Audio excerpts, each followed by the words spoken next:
हे चुन्नी में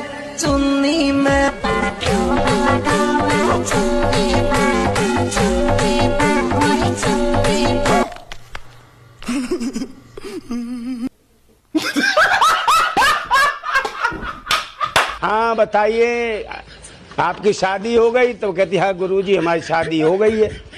मतलब बिफोर टाइम लिखा सो तो ठीक, 2 नंबर तक के पर्चा हैं। तुम एक को कहोगे तो एक में इनका प्रश्न, 2 को कहोगे तो 2 में है, और तुम बोलोगे वही जो हमारे बालाजी बुलवाए। सिद्धांत हमसे पूछा गया कि चमत्कार के बारे में आप कहिए, तो हमने कहा ऐसा कोई चमत्कार हमने नहीं देखा है और हम देखना चाहते हैं। आए कोई दिखाए, तो कोई तो नहीं आया ना। हमने केवल बागेश्वर महाराज को थोड़े कहा था। आप पत्रकारों ने जिनके चाचा का नाम भगुनाथ तिवारी हो वो आ जाए। चाचा का नाम क्या है, भतीजे का नाम क्या है, वो तो जानता ही है जिसके चाचा हैं। अपने चाचा का नाम कोई भूला हुआ है क्या? तो इसमें क्या रखा है आप बताओ। इसके कारण हमको अटपटा लगता है। हमारा कोई द्वेष नहीं है किसी से।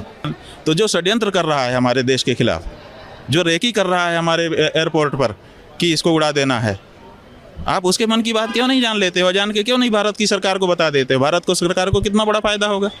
जहाँ जहाँ आप ध्यान करो और बता दो कि ये व्यक्ति अमुक अमुक जगह पे भारत के खिलाफ षड्यंत्र कर रहे हैं। हिंदू राष्ट्र बनेगा, और जो आजकल नए लोग आए हैं सामने, सड़कों पर आते हैं हिंदू राष्ट्र लेकर के, हिंदू राष्ट्र बनाएंगे, कहते हैं बाकी सब पाकिस्तान चले जाएं। हिंदू राष्ट्र बनेगा तो मुसलमान कहाँ जाएंगे?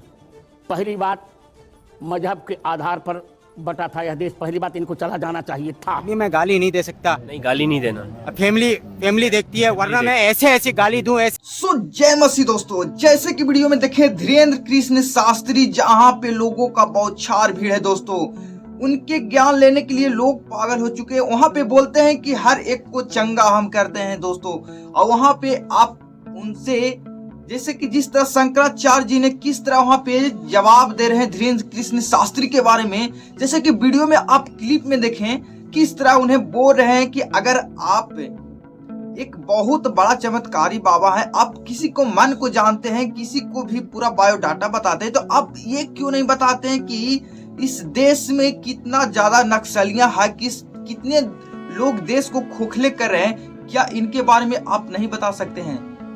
ये लेकर कितना बड़ा बातें बोले हैं शंकराचार्य जी ने।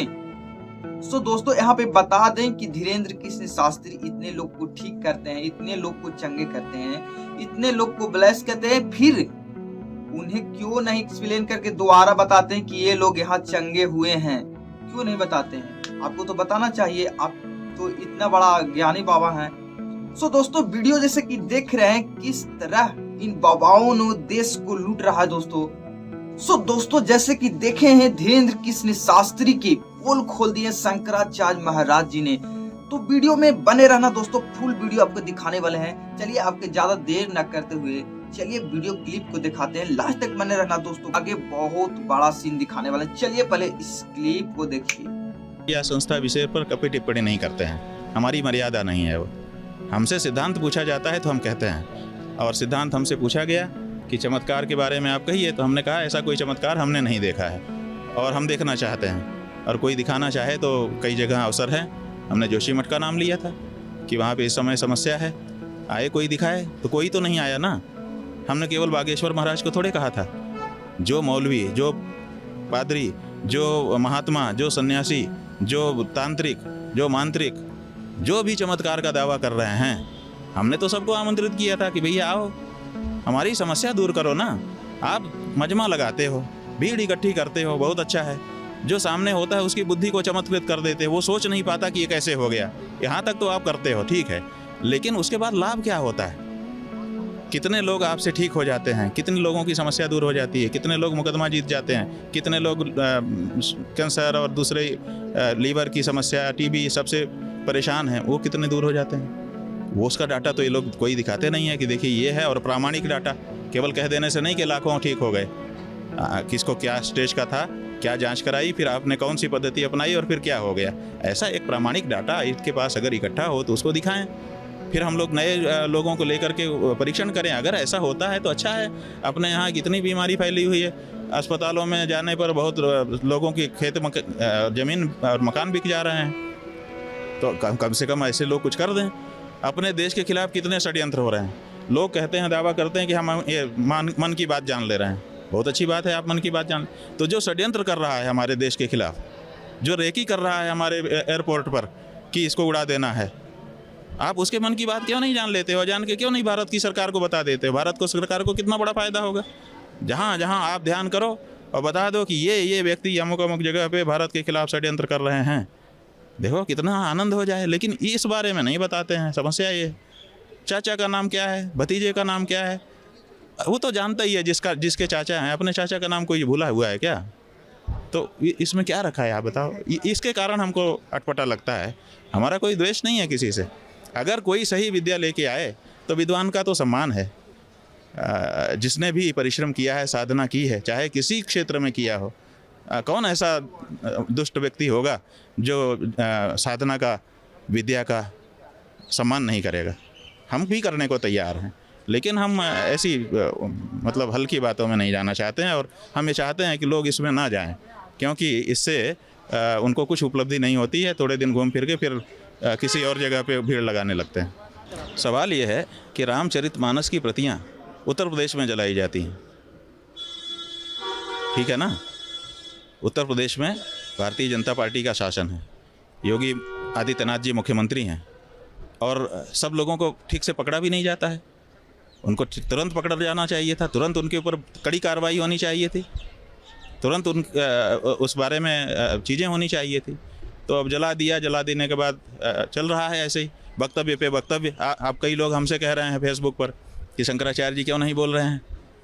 भाई सवाल है कि शंकराचार्य जी के पास अख्तियार क्या है। हमारे पास पुलिस होती तो हम अभी तक जिन जिन लोगों ने माचिस जलाई है ना रामचरितमानस के विरुद्ध, हम अभी तक खड़ा कर देते, खड़ा कर दिया जाना चाहिए। इस तरह की चीज़ें इस देश में नहीं फैलनी चाहिए। और ये राजनीतिज्ञ जो हैं, ये बहुमत कहते हैं कि बहुमत जिसके पास होगा वही होगा।